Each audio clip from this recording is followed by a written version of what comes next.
সুম্মা লাতুসআলুন্না ইয়াওমাইযিন আনিন নাঈম। আল্লাহ বান্দাকে হাসরের ময়দানে তার প্রত্যেকটা নিয়ামত সম্পর্কে জিজ্ঞাসা করবেন। সূরা তাকাসুর সর্বশেষ আয়াত, আলহাকুমুত তাকাসুর হাত্তা যুরতুল মাকাবির সূরা বলছেন আল্লাহ তার মানুষের প্রত্যেকটা নিয়ামত সম্পর্কে তাকে জিজ্ঞাসা করবেন। কোরআনুল কারীমের মধ্যে আল্লাহ বলেন আল্লাহ তার মানুষের চোখ সম্পর্কে জিজ্ঞাসা করবেন, মানুষের জবান সম্পর্কে জিজ্ঞাসা করবেন। আল্লাহ বলেন ওয়ালিসানা ওয়া শাফাতাইন। আল্লাহ তাআলা দুইটা যে লিসান জবান দিবেন দুই ঠোঁটের মাঝখানে, এই জবানকে তার নিয়ামতের কথা জিজ্ঞাসা করবেন, চোখকে তার নিয়ামতের কথা জিজ্ঞাসা করবেন, হাতকে তার জবানের কথা তার নিয়ামতের কথা জিজ্ঞাসা।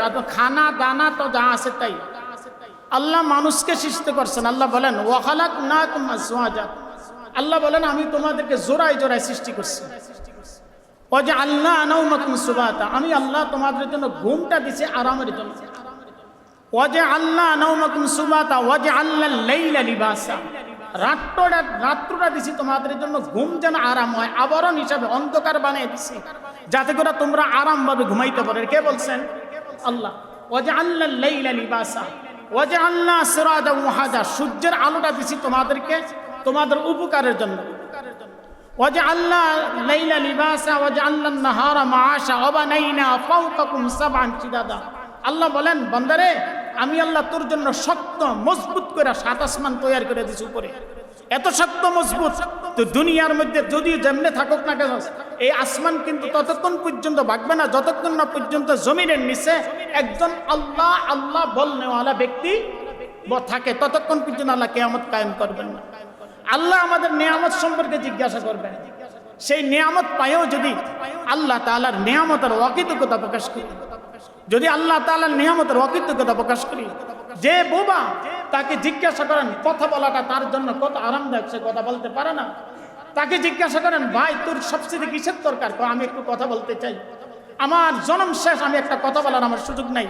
যে অন্ধ তাকে জিজ্ঞাসা করেন চোখের কত বড় নিয়ামত, সে বুঝতেছে চোখ যে কত বড় নিয়ামত। আর এই নিয়ামত আল্লাহ আমাদেরকে দিলেন, এই নিয়ামত ভালো কাজে কাটাই না।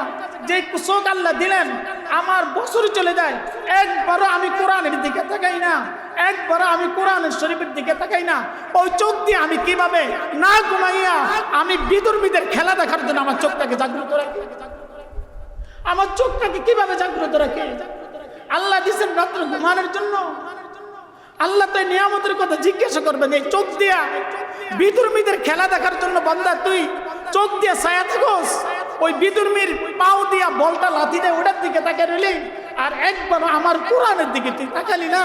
আর তুই মসজিদ নামাজ হইতেছে তুই নামাজে গেলি না, তুই খেলার জন্য পাগল হয়ে গেলি বান্দা।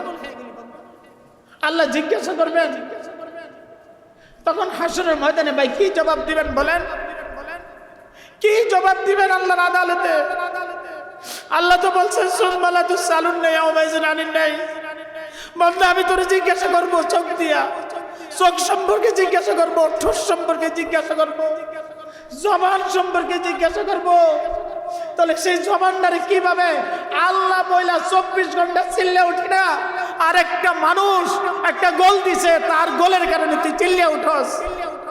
আল্লাহরে এত জোরে ডাক দিস না, আর একটা মানুষ গোল দিছে সেই গোলটা নিয়ে তুই চিল্লে উঠস, তুই মিছিল বাইর করস। কি জবাব দিব আল্লাহর আদালতে? ভাই কোরআনের কথাগুলা, কোরআনের কথাগুলা। অতএব সাবধান, সাবধান ভাই, যে যার যার হিসাব দিবেন। কেউ কারো কবরে যাইব না, ইমাম ইমামের কবরে যাইব, মুয়াজ্জিন মুয়াজ্জিনের কবরে যাইব, মুসল্লিরা মুসল্লির কবরে যাইব। ইমামের কাজ হলো মুসল্লিদের হাতে পায়ে ধইরা, নবীরা যেরকম হাতে পায়ে ধইরা জাহান্নামের আগুন থেকে বাঁচাইছেন, ইমাম তাবলীগ এবং অন্যান্য পীর মাশায়েখরা মানুষদেরকে, ধর্মীয় লোকেরা মানুষদেরকে হাতে পায়ে ধইরা দ্বীনের পথে এই জন্য আনতে চায়। অতএব সাবধান হন, সাবধান হন। আল্লাহর আদালত খুব কঠিন আদালত, আল্লাহর আদালত কঠিন আদালত। আল্লাহর আদালতের মধ্যে আল্লাহ কারো কাছে কোনো সাক্ষী নেবেন না। আল্লাহ সাক্ষী আপনার দেহ আমার দেহের অঙ্গ প্রত্যঙ্গ দিয়ে আল্লাহ তাআলা সাক্ষী দিবেন। আল্লাহ বলেন সূরা ইয়াসিনের মধ্যে, আল ইয়াউমা নাখতিমু আলা আফওয়াহিহিম ওয়া তুকাল্লিমুনা আইদিহিম ওয়া তাশহাদু আরজুলুহুম বিমা কানু ইয়াকসিবুন। আল্লাহ বলেন আমি আল্লাহ কিয়ামতের দিবসে তোর মুখের মধ্যে তালা মেরে দিব।